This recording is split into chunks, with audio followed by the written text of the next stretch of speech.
My name's Jalen, and this is my final project for CS412. Two of my favorite things are basketball and video games, so it was only right to make this project about NBA2K. So in the game, players can create an avatar called a MyPlayer, and in the first stage of its creation, a user sets the player's position, height, weight, and wingspan. So for this project, I just focused on height because it's really the most relevant to a MyPlayer build. And here on the home page, I show the assumed position, weight, and wingspan for each height. The next stage is setting the MyPlayer's attributes, which are scaled from 25 to 99. This page shows each available attribute in the game.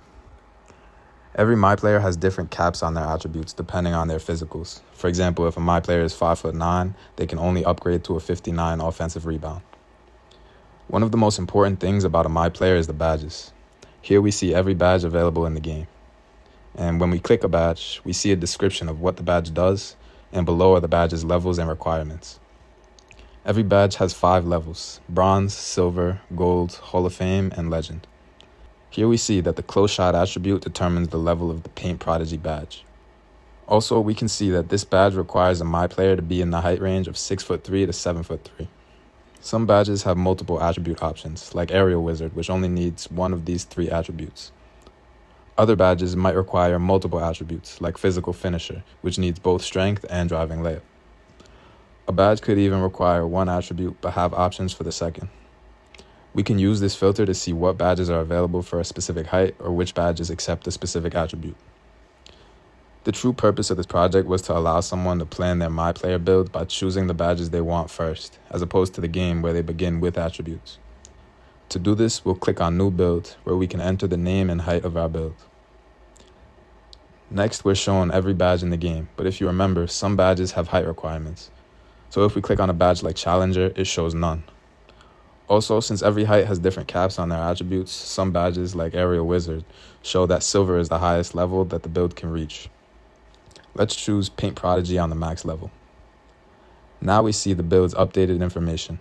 We chose Legend Paint Prodigy, which requires the close shot attribute at a 99.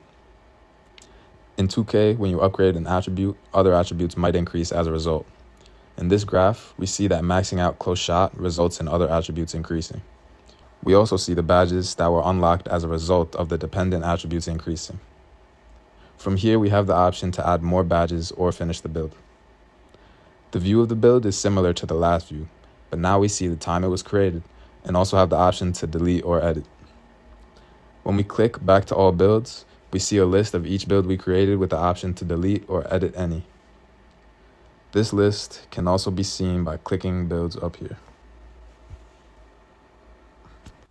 And there's one last thing I wanted to add before I go. So at the time of this recording, the only updated heights that have the attribute dependencies are 7'3" and 5'9". So if you're testing a build, 7'3" and 5'9" are the 2 heights that are working perfectly right now.